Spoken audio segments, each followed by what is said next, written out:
James, welcome to the podcast, man. It's great to be here. Thank you so much.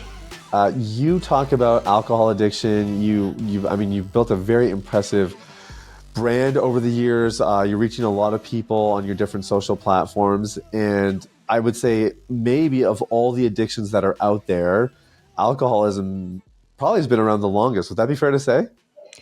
Well, it has, but would you be surprised to learn that alcoholism actually isn't used in modern medicine terminology? In fact, It's not diagnosable, you mean? No, alcoholic and alcoholism is just a society word. It's not actually used in modern medicine. And it's now alcohol use disorder. It's been that way officially since 2013, but alcoholism was never actually ever categorized as a disease. But people mistakenly, throw out this term loosely. I'm an alcoholic, alcoholism, et cetera, but it doesn't even exist in at least in the medical world. So, and you said 2013, so it must have been in the DSM-5, I'm guessing. That's right. If exactly I made it in. That's right, yeah. It really interesting because porn addiction is actually porn addiction hasn't even made it into a DSM yet or really any of the manuals. So it very much feels like that as well. It's quite societal. It's a little bit subject to, the self-diagnosis component, which can obviously have its dangers. And then nobody can really agree on, what's actually there that constitutes pornography addiction.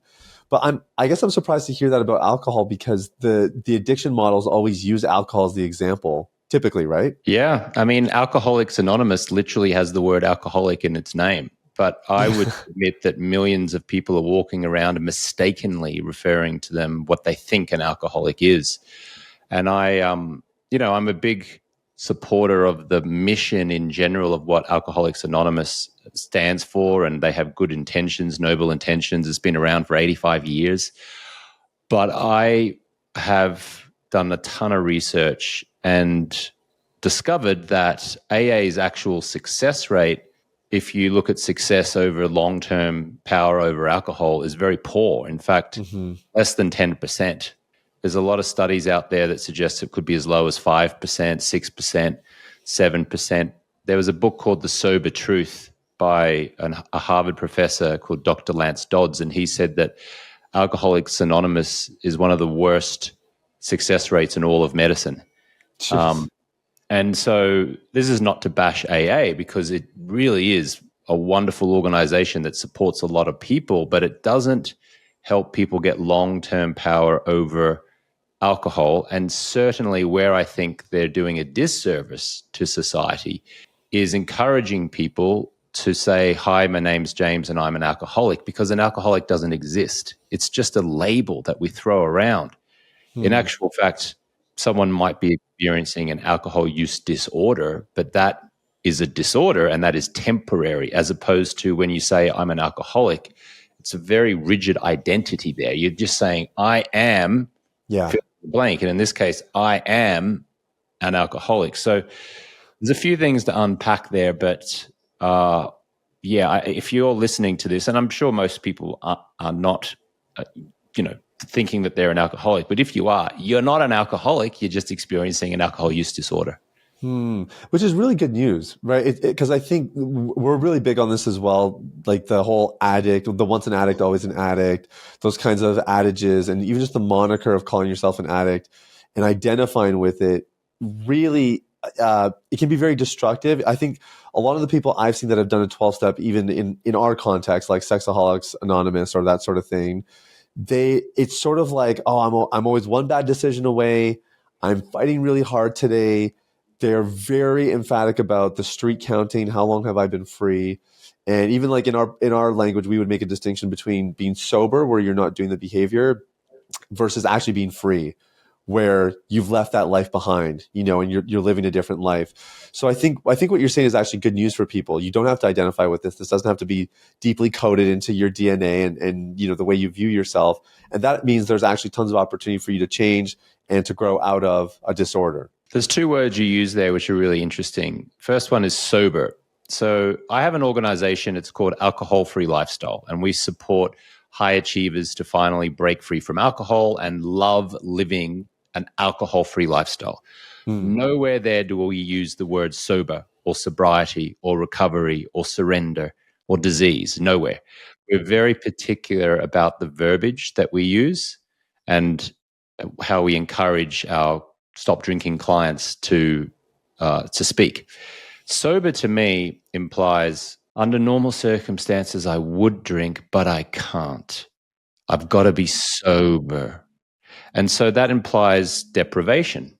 I'm depriving myself of something that I acknowledge that society deems to be fun, a stress relief, a romance creator, a celebration tool, a way to bond with people. I'm sober. Therefore, I'm now in a prison. And what do all prisoners want to do? They want to break free Get from out. prison. Yeah. So it's this constant battle where you're using willpower, and willpower is finite. Now, if we look at these 30-day challenges like dry January, sober October, dry July, in theory, in concept, it's a sound mission. We're going to stop drinking for 30 days. I'm all on board with that. However, most people are going into those 30-day challenges just trying to get to day 30 when they do what? Celebrate with a drink. Therefore, during those 30 days, they have been believing and embodying that drinking equals fun, celebration, reward, and not drinking equals pain and suffering and deprivation.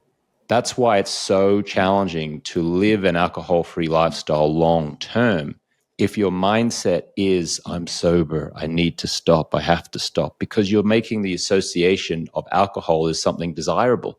We're worshiping at the altar of alcohol. The other word you used was freedom there. You said you were talking about, you used the word sober, you used the word freedom.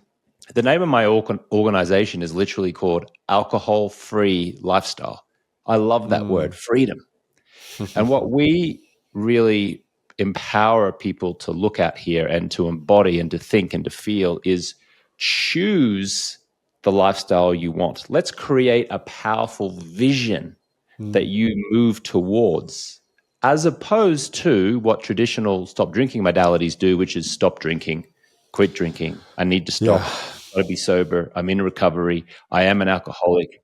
This one, powerful vision. This way, stuck in the past, lamenting willpower deprivation. I did not. I honestly, I got to give credit to my team. I did not realize how much overlap there was in your messaging around getting free of alcohol and our message of getting free of pornography. Very, very similar. Let me ask you about, so because I think I know the answer based on what you just said, because a lot of traditional models are you set your day, like this is the day and you're not going to drink anymore. And then it kind of creates all of that, the willpower, the white knuckling.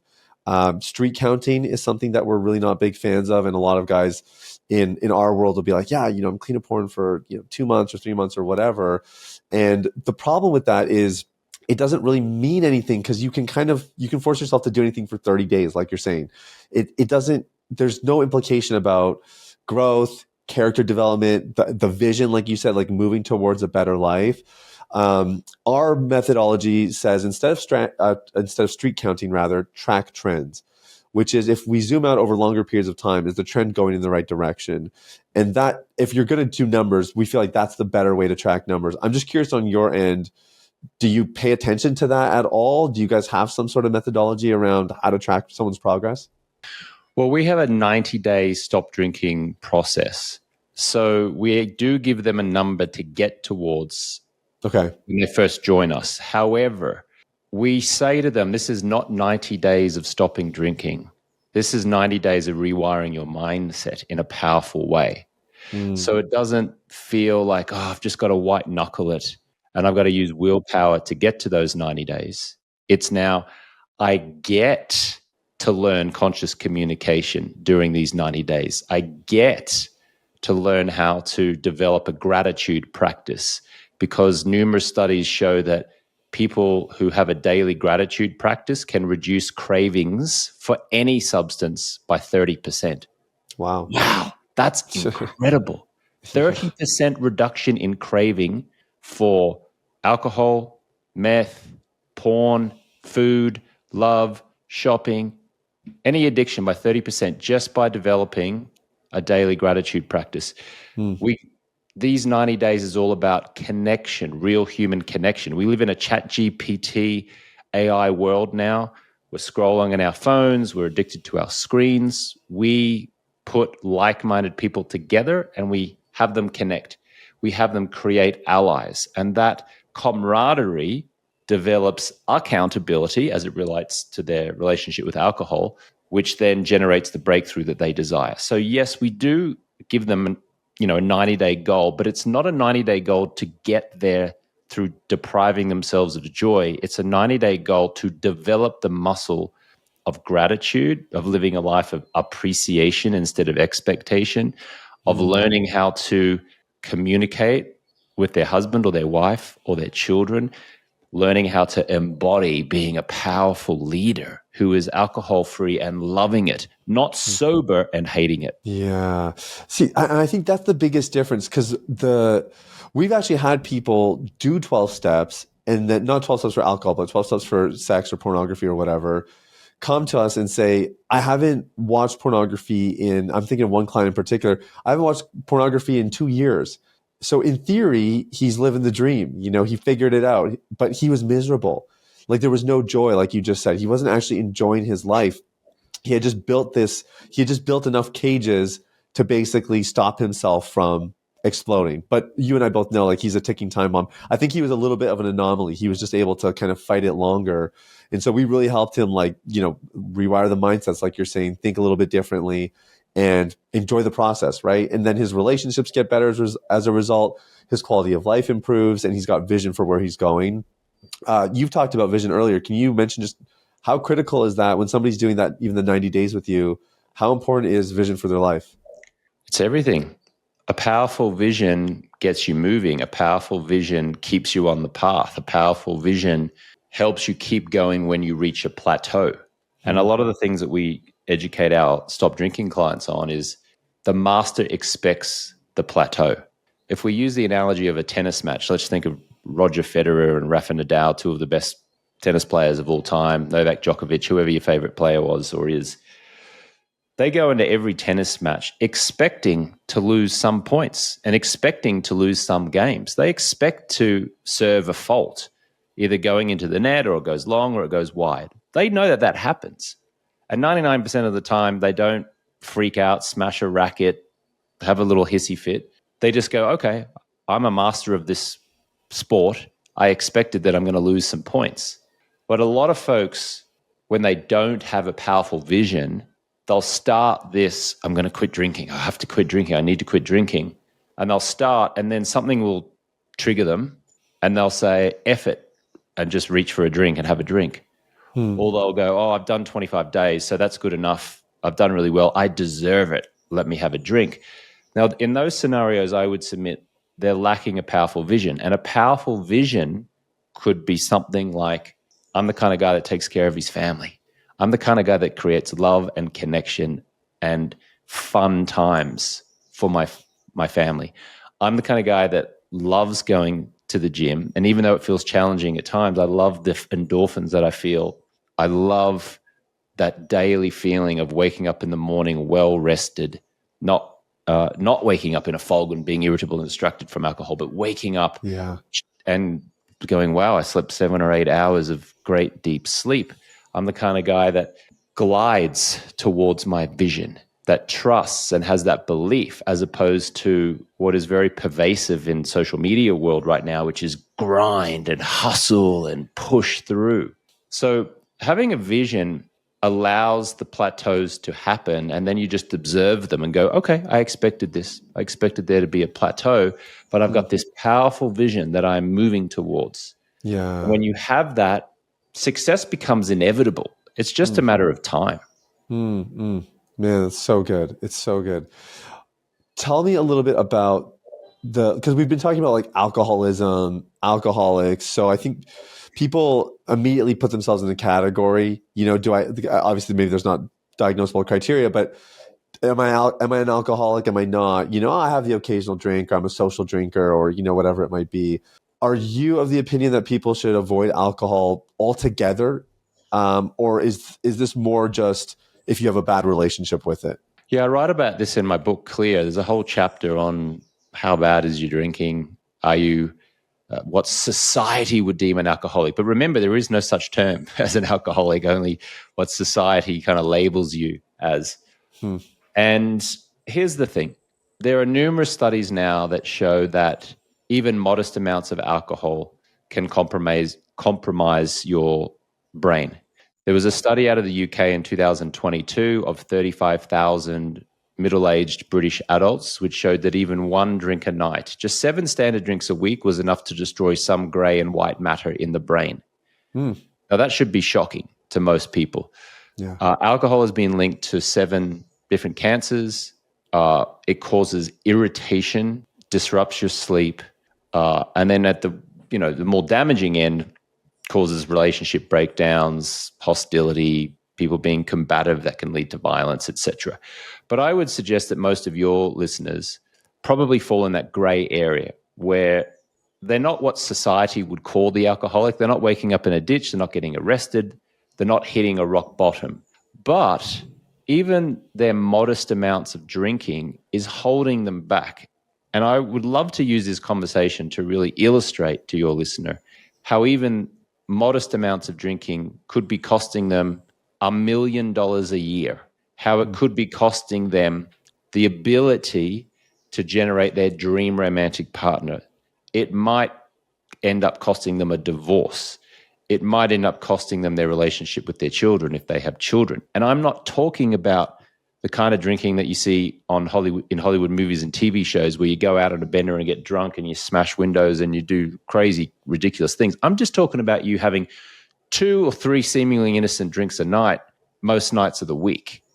So I'm hoping that we can open the eyes here with our listeners to really understand just how compromising alcohol can be, and also why are we trying to find a way to just have a drink on a special occasion? Why are we deeming alcohol worthy of being referred to as a special occasion?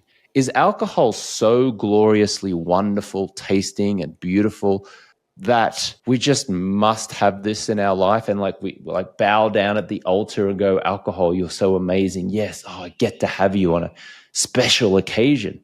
It's attractively packaged poison. That's all it is.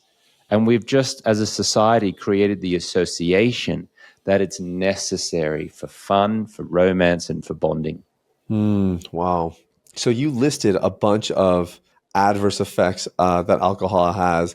I think I was doing some research on some of your content before this interview.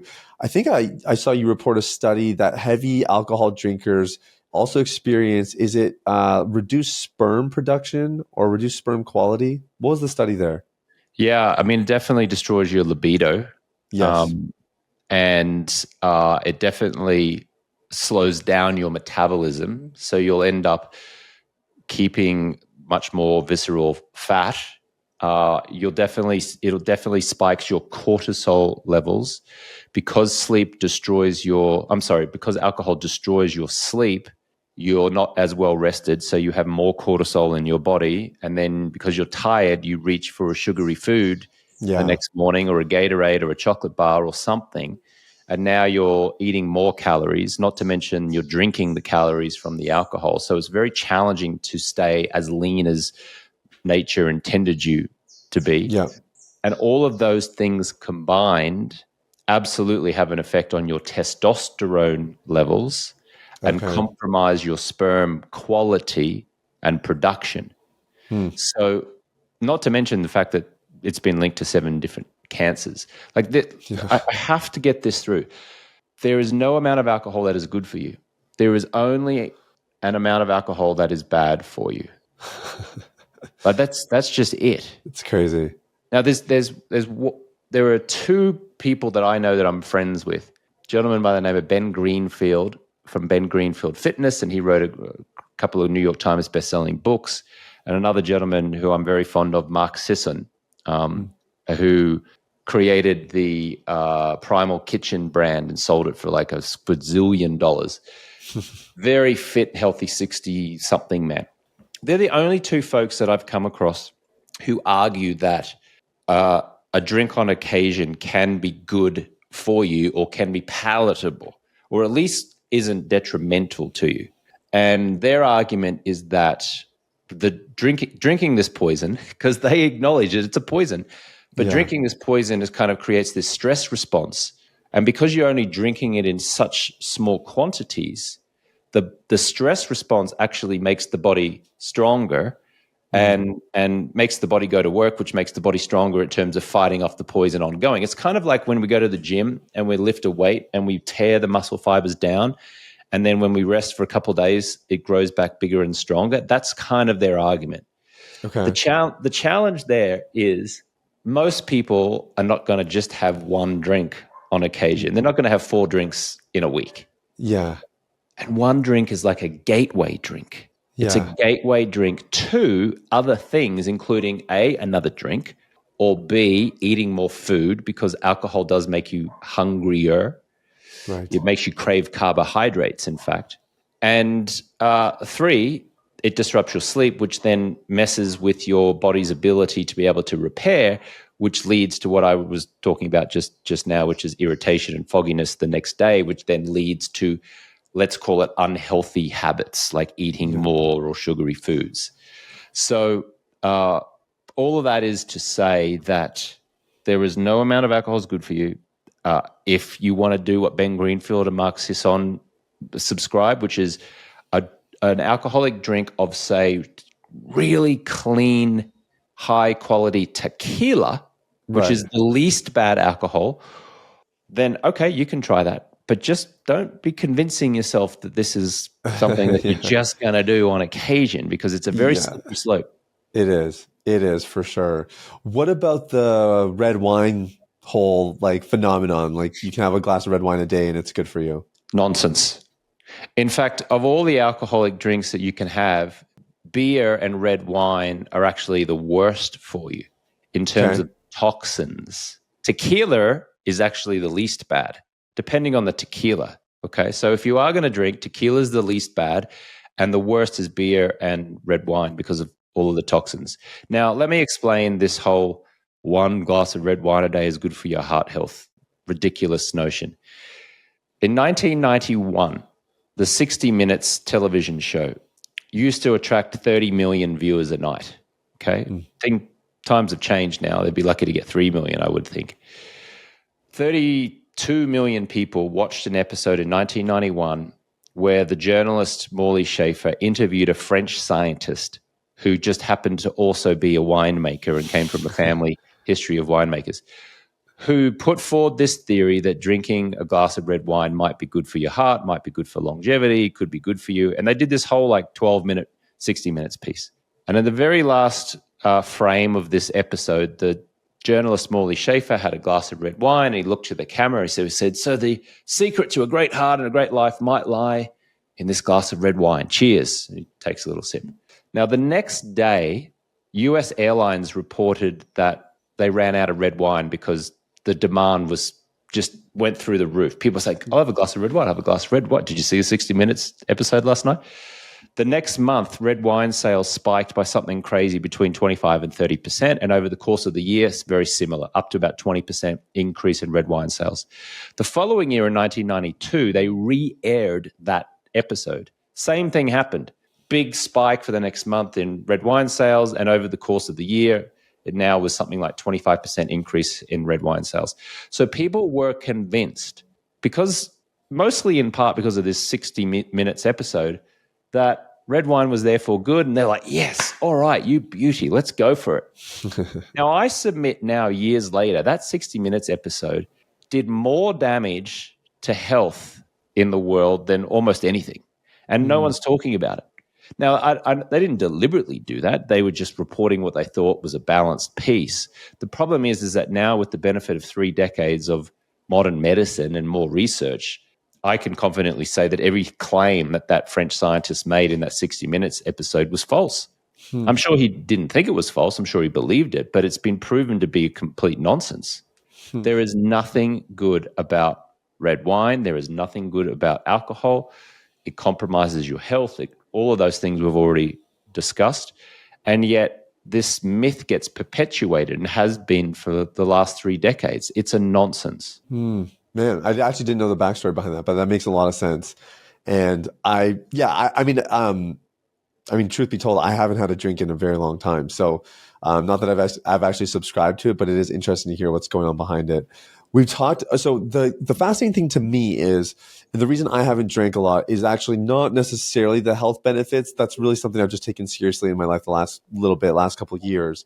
But I observed that when I drank when I was in my 20s, that I just made bad decisions, and I didn't like that, and I have there's a faith element as well. And, I'm a Christian. The Christian ethic from a biblical standpoint the adage is, beer is a brawler and wine a mocker. The idea is they lead to bad decisions. They don't bring out the best in you. And I always had to wrestle with, like, why does the Bible even say that we should avoid this stuff? And my conclusion was always that even one drink, even that will put you in a different frame of reference that will affect your decision making, and you end up making decisions that don't reflect, the standards of God and everything else. Regardless of the faith element, I think you and I could probably agree. The decision making part alone, the behavioral changes that come from even just having one drink, are worth taking note of, and that is, I think, a huge part of, if we're talking about quality of life, stepping into your vision, everything else that we've been mentioning in this conversation so far. I think the behavioral part really comes into play as well. Can you talk about that? I think everyone would agree, obviously, when you're drunk, you make bad decisions. How does even one drink affect your cognition, your decision making, and just some of the behavioral aspects? Well, interestingly, some people believe that the word alcohol comes from an Arabic word, al-kuhul, and the definition or the meaning of alcohol is body-eating spirit. A body-eating spirit. Now, I don't know if that is true or not, but done some research and found a lot of reference to that. Alcohol, or the word alcohol comes from that word, body-eating spirit. So first of all, drinking alcohol eats away at your spirit, right? It eats away at your Yeah. body. It's a spirit that Yes. eats away at your body, and it's a body-eating spirit as well. Hmm. Now, you're actually better off drinking for breakfast than you are anywhere close to bedtime, because at least then the body has 16 hours to get rid of the poison that you've just consumed before you desire to fall asleep. So just to reference, or just to answer your question, what does one drink a day do? Let's just look at this at nighttime, right? You're going to have a drink before you go to sleep. So you drink that alcohol. The body now says, whoa, hang on a second. This is a foreign substance. Nature didn't intend me to have these toxins rolling around in my body. What's going on here? Now, immediately, the liver goes to work. It switches on. It clocks in for a night's work at a time when it doesn't want to clock in for a night work. It wants to rest. So a lot of folks are working throughout the day in their business, in their job, in their career. They're making 30,000 decisions a day. They've already got decision fatigue. They quote unquote relax with a drink. They have that drink at, say, 7 o'clock, 7:30, 8 o'clock. They're clocking in for a night's work.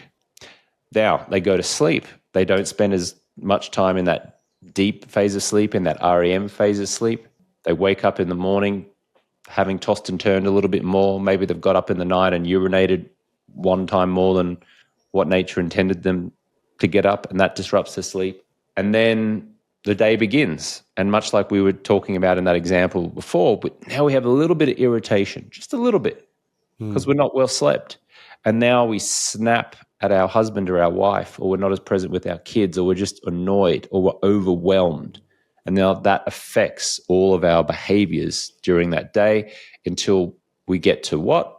5, 6, 7 o'clock the next day. Oh, now I can quote unquote relax with a drink.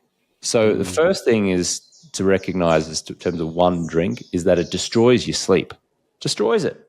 And the more you consume, the more destructive it is.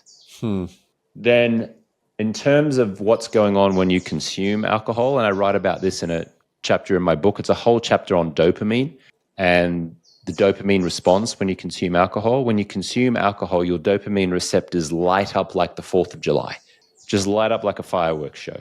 Wow, this feels good. Or this feels relieving. It's like, oh, wow, this is amazing. And we get this temporary dopamine surge. That's a real thing. It does happen. Take a shot, drink a beer, have a wine, you get this temporary dopamine release. However, if you stick around to the end of the 4th of July fireworks, what happens? There's a trail of smoke. There's a trail of destruction. You can smell the fireworks that have gone off. And now you have a crash and you crash back down. And that's what we're all doing in life. We're chasing this pleasure and then having a crash. Pleasure, crash. Pleasure, crash. You've seen in a heart monitor in a hospital room with the heartbeats going up. It's go beep, beep, beep. It's like that. Pleasure, crash, pleasure, crash, pleasure, crash, pleasure, crash. Now, the challenge with that is that our dopamine receptors get used to that, but now it wants more of that substance, in this case, alcohol, just to get the same effect as when you first drank it, because now you've built up this tolerance. So now one drink doesn't give you a 4th of July effect. It now just gives you a little backyard kind of, you light a little sparkler kind of effect. And so he's like, give me more drinks so I can recreate that 4th of July feeling. And then you get stuck on this vicious cycle where now you need to consume more of the very substance that's actually creating your stress and anxiety in the first place. Yeah. And it's just this perpetual loop. Yeah. Well, and then you also have like subsidiary substances, I guess, like technology and social media that can continue to drive those cycles, and one plays into the other, right? You can build up your tolerance so many different ways. Yeah. I had a neuroscientist by the name of Dr. Sean Watson come and talk to our stop drinking clients just last week, actually. And he's an expert in decision fatigue. And he said that we're making 30,000 decisions a day.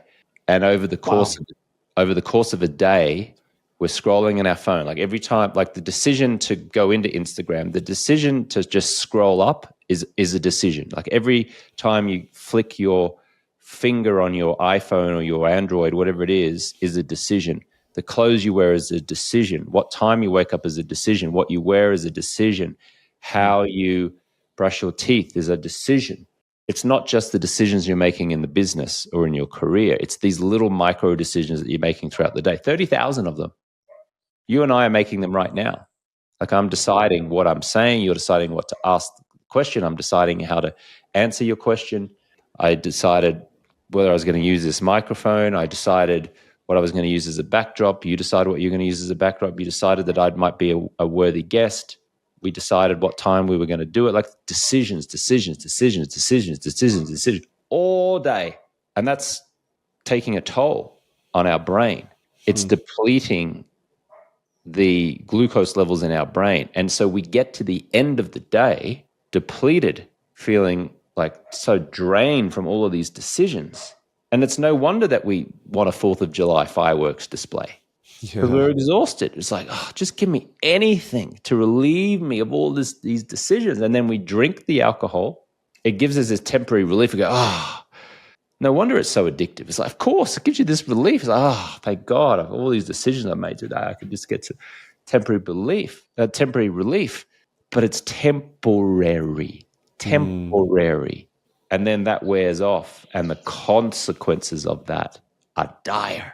Yeah, this sounds very much like pornography. Like the dopamine cycle you explained, the tolerance, the way, like one thing that we're talking about with our clients incessantly is morning, nighttime routines, trying to eliminate as much of the fatigue, the vulnerabilities, all that kind of stuff.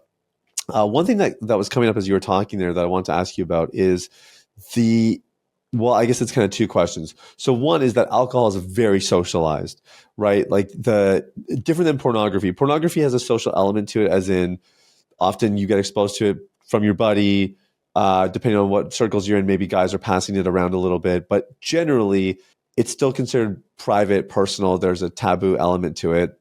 Alcohol is not like that at all. So I have to imagine there's a huge danger that comes with the social aspect. And I guess kind of tied into the question, sort of two questions at once, is how impactful is early exposure in this conversation? Because I know for me, I was never interested in alcohol because my parents didn't drink. So there wasn't the liquor cabinet, where I was like, man, I can't wait till one day I'm going to, have my taste.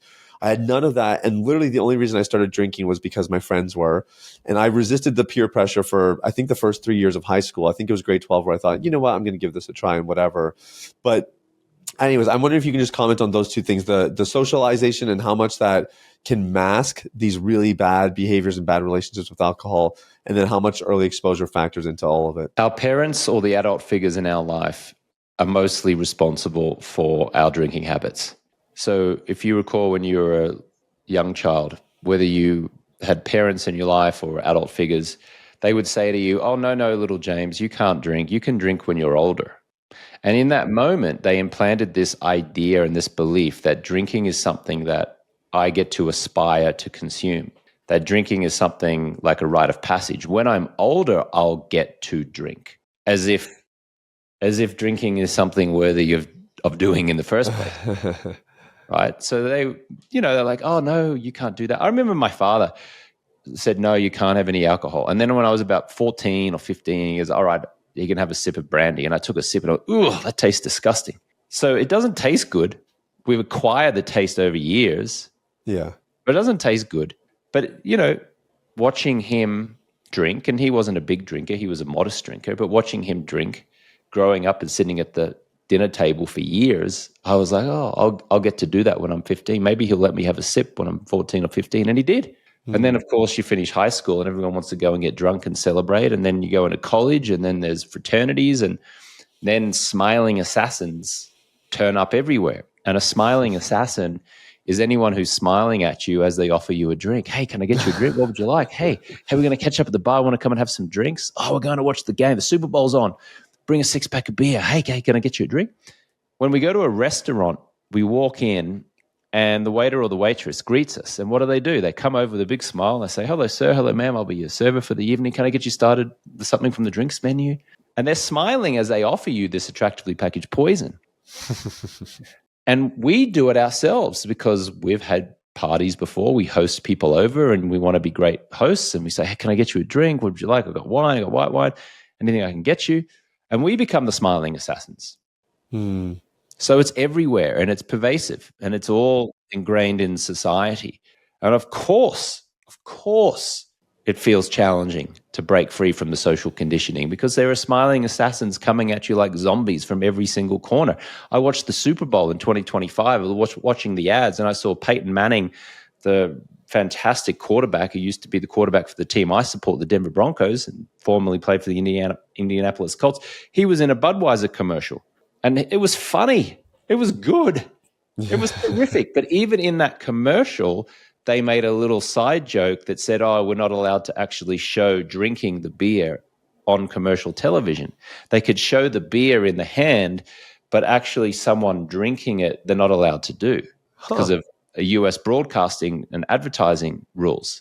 So even society and US broadcasters know how damaging this product is to society to the extent where, we'll let you show the alcohol, but you're not allowed to actually consume it because that would encourage people to actually consume it, even though we're going to let you advertise it.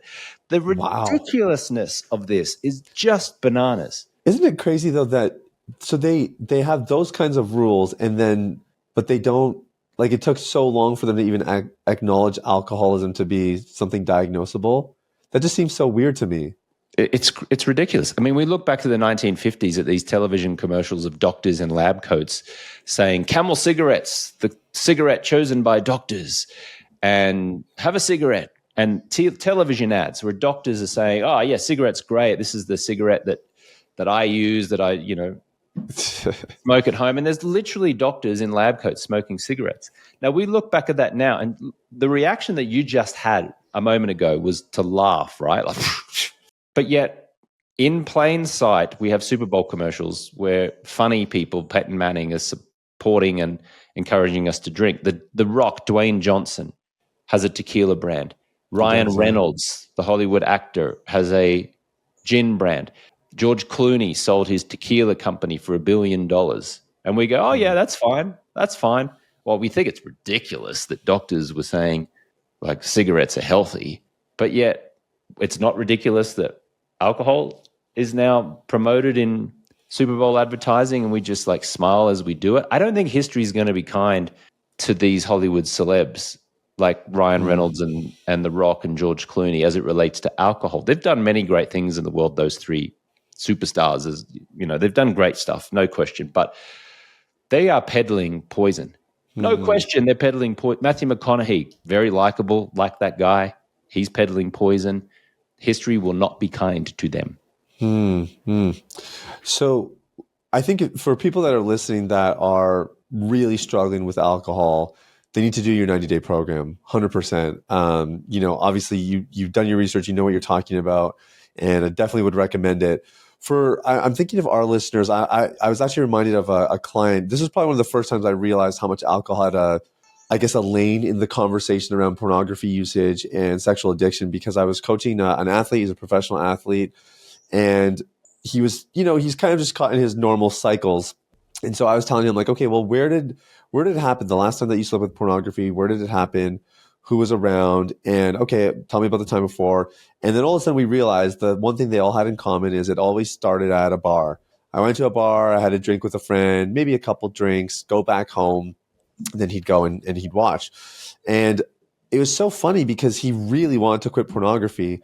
But as soon as I started talking to him about not drinking, it was like, like he had all these walls and it's like, oh, it's not that big of a deal. And, like there should be other ways. Like, what else can I do? I'll throw my TV out. I'll do whatever I need to do. Like he was willing to take those extremes, but he wasn't willing to give up alcohol, which was kind of like the gateway, the portal, and he eventually did come around.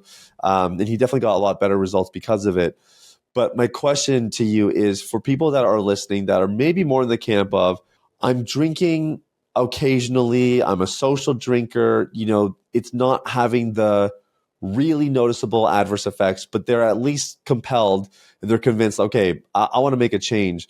Where does somebody start to remove alcohol from their life? Is it as simple as just don't drink, or are there some best practices that you encourage along the way?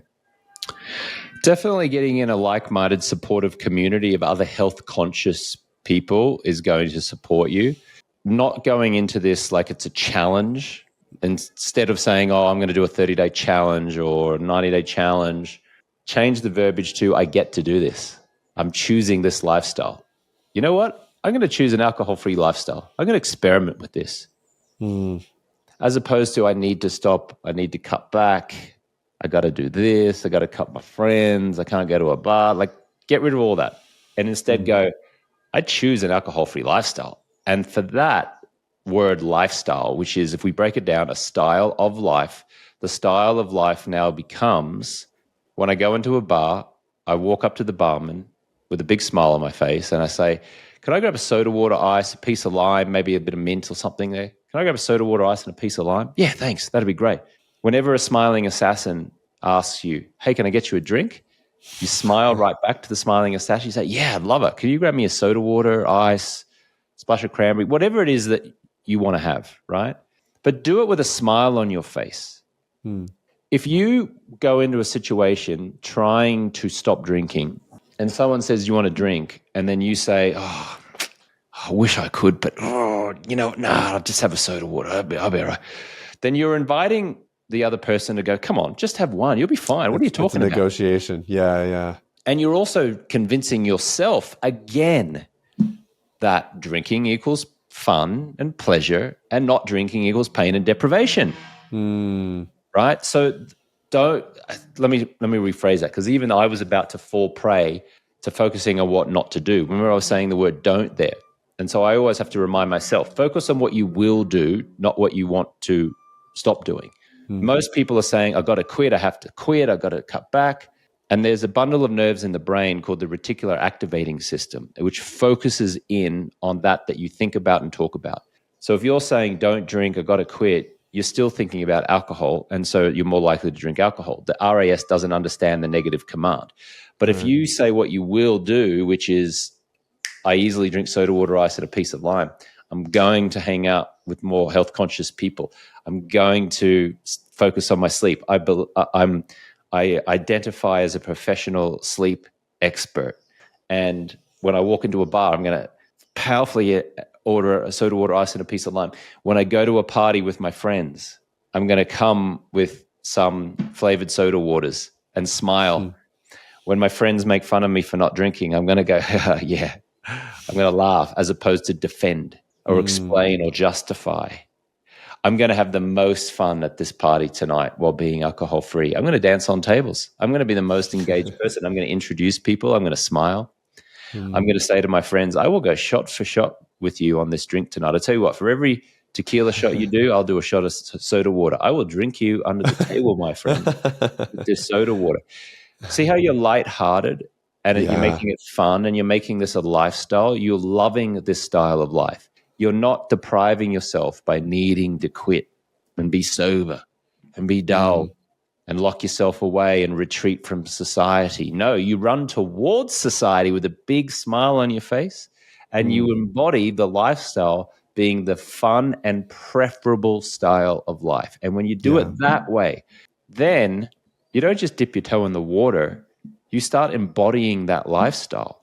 And then it becomes second nature. And then you stop worrying, like, oh, what are people going to think? And oh, am I ever going to drink again? And and all these kind of stories that we get stuck in. And you just start living the life the way that nature intended you to live it. Yeah, there's a proverb in the Bible that says, commit your works to the Lord and your thoughts will be established.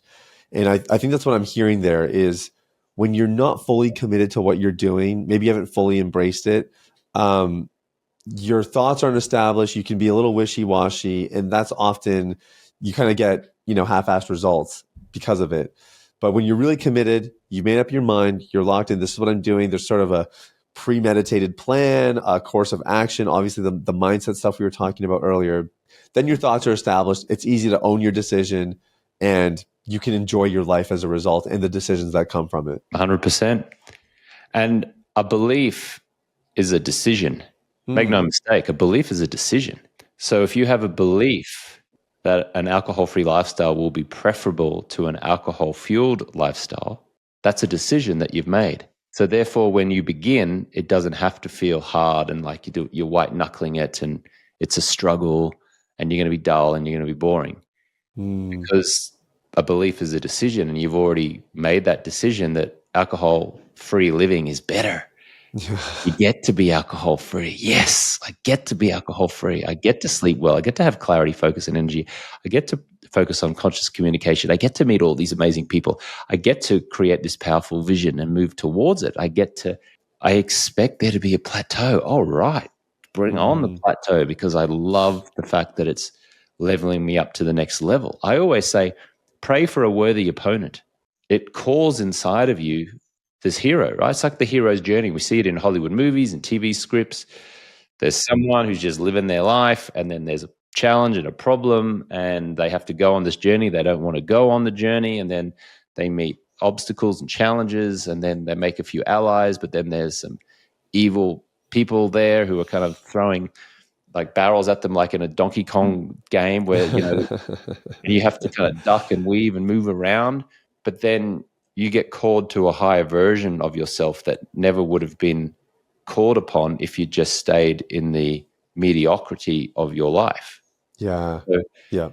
So pray for a worthy opponent along the way, but make no mistake, a belief is a decision. That's good. Is there a legal component to this conversation? Because with pornography addiction, all the data, and certainly anecdotally I can attest to this as well, early exposure is the greatest predictor of whether someone's going to have issues when they're an adult. So there's lots of conversation around age verification laws and that kind of stuff to prevent access. Alcohol, obviously the legalities are a lot more developed, as in technically you can't buy alcohol until you're a certain age depending on where you live and whatever else. But obviously, we talked about even just some of the inconsistencies in like the broadcasting corporations, right, versus the medical diagnostic manuals and that sort of thing. Is there anything that you'd want to see from a legislative standpoint to really reinforce the harmful effects of alcohol? The country of Ireland was really the first country out of the gates. They're putting cancer warnings on alcoholic drinks now. And just in 2025, in January, the U.S. Health Surgeon General, is that the name of it? The Surgeon General? I think it is. Yes. Yeah, the U.S. Surgeon General came out and actually proposed and suggested that the U.S. puts cancer warnings on alcoholic drinks. Wow. Is it general cancer, by the way? Is there a specific kind of cancer it's warning against? Yeah. The 7 Well, some of the seven include, Sure, liver's in there. I'm sorry, yeah, That's my liver first cancer, guess. absolutely. I'm so sorry. Yeah, throat cancer, and then cardiac. What's the phraseology for someone who's obese, overweight, dies of heart disease? Thank you very much. Yeah, so heart disease, Okay. and a few others which escape me. But you know what? I want to make sure that I can reference those seven, so I'm going to pull it up here and just pull it up Yeah. in the background. No problem.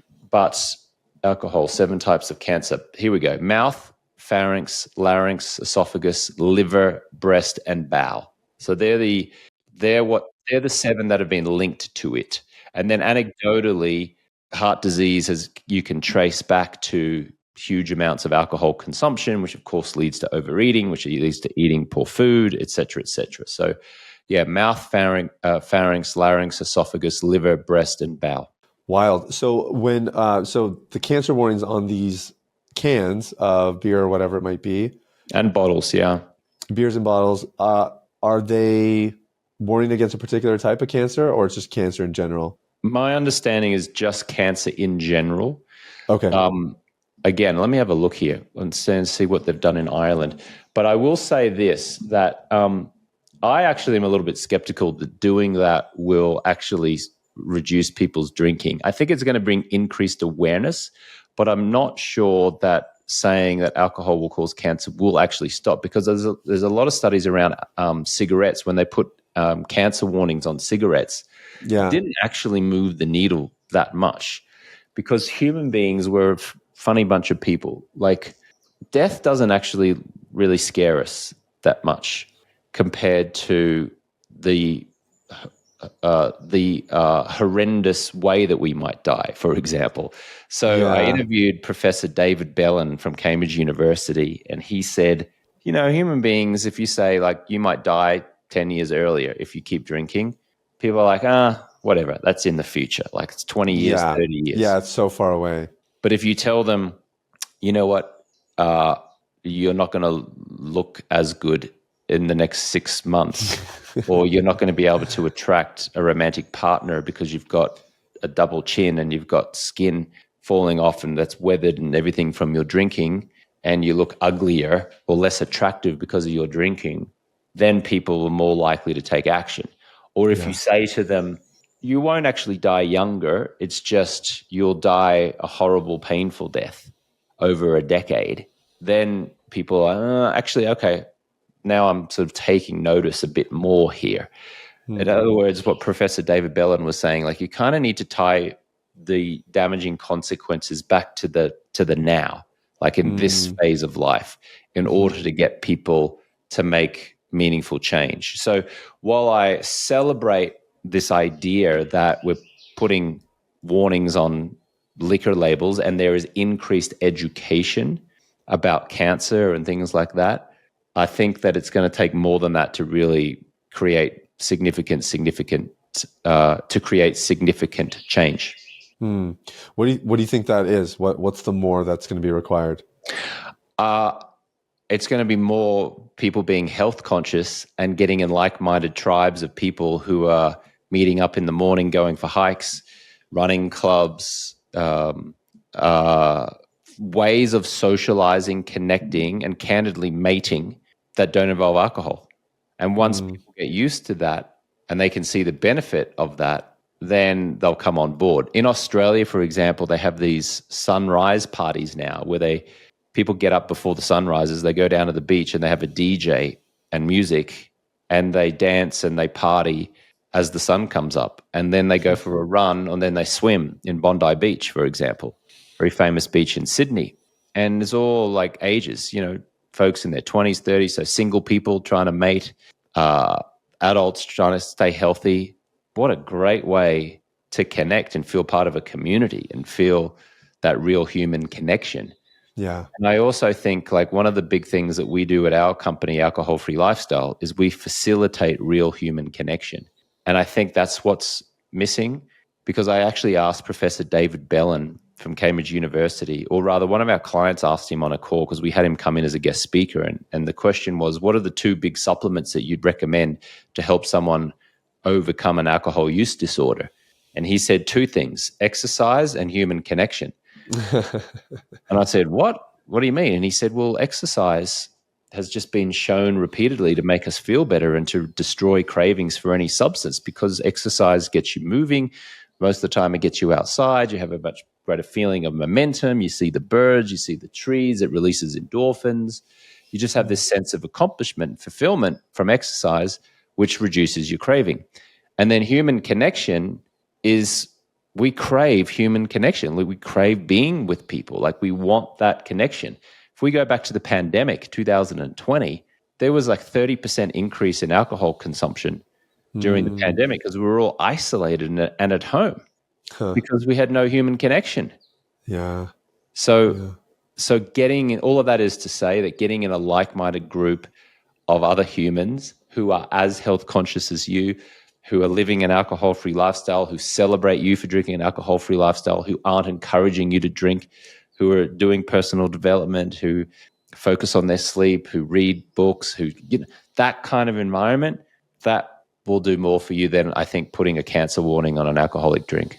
Yeah, I think it's really well said. We have this saying plastered, I feels like, everywhere in our course content and communities, which is the opposite of addiction is not sobriety. It's connection. Yeah. And it really does go a long way for when the human heart is satisfied, there's less appetite for those kinds of vices like alcohol, pornography, and whatever it may be. So, James, this has been amazing, man. You're a fountain of knowledge. I love the passion, and you know your stuff.